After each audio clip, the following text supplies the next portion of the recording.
Hey Madison, I've mentioned many times that you kind of hooked me last semester. I watch your videos every week, although I might not comment on them every week. But for the final research, big response, I had to go ahead and tune into the Madison channel. So, I liked it. I liked your topic. I like how right off the bat you said, you know, the research shows that certain strategies being used for are being used and are more successful in certain subject areas.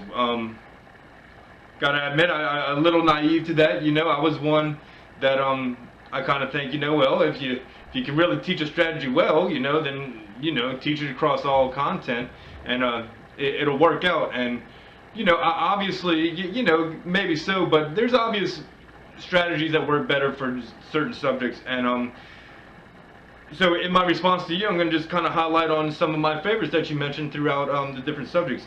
Science, SQ3R. I like that one. I love the 3 R's, the read, write, review. That's really nice, but I loved how students were turning headings into their questions. And I think that one is a tough skill and a great skill to teach and learn, but it's then igniting the students' inquiry and giving them a purpose to read that passage because they now have a question that needs to be answered. And you know, it's igniting it's getting those brain gears moving. So I like that one for science. For social studies, the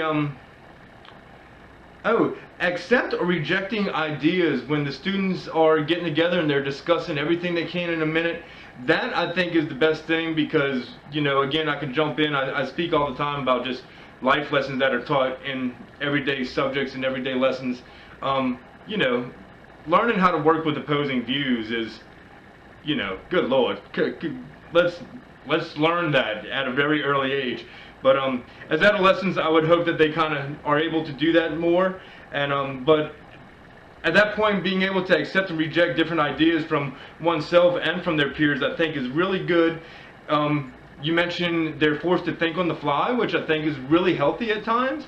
The only criticism at all on that was I'd certainly be aware of having students creating different misconceptions that might hinder them, or I don't want to say cause more work, but you know, if students create a misconception, a teacher would have to go and clear that up later on. But again, that could be a starter for a great discussion as to why do you have that misconception, and a whole new discussion into that. So so that could actually wind up being healthy as well. Excuse me. Math. I love how you mentioned in math you are able to draw words. There's not just that word. There's always a drawing, a symbol, a picture to attach to those words, and I love that about your math strategy and the visual representation. I honestly truly think that that's why I was always in grade school as an adolescent. I felt I was always stronger in math class because I had that visual, and I feel still I'm a visual learner, you know. I love YouTube, even fixing cars, doing anything visual. I got to see somebody how they do it. I also like in math how you said, you know, a word wall is not just for an elementary classroom. Kudos to that. And I think that the best and most effective use of a word wall in an upper grade classroom is most certainly math. I love that because again, it's that visual representation, and then at the same time the students are able to see those math words and have them on their word wall, say, categorized into, you know, these are my polygons, these are my line words, these are my angle words, and these are my fraction words, and so on and so forth. So I think that's really healthy as well. So great strategy, and I happen to be like a math guy, so I really dug that. I like the word wall. I have them in my class. They're lower level, but we hit on a lot of signal words, you know, and word problems and whatnot. Words that mean, you know, does that tell us that we need to find the difference? We have to subtract.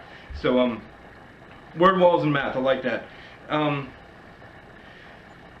Again, Madison, I really love your videos. You did a great job. I'm going to close with this.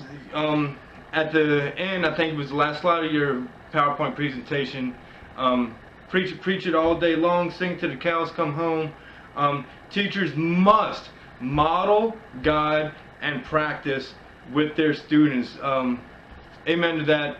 I think the best, most effective teachers are the ones that are going to immerse themselves fully within the lesson and learn with the students. And I think students see that, they feel that, they appreciate it, and I think it comes full circle. Students learn more, teachers learn more from the students and are able to then become better teachers. And so I really like that you closed with that. I'm going to close with that as well. Here's a great summer semester. Enjoy your next few weeks of summer, and see you later.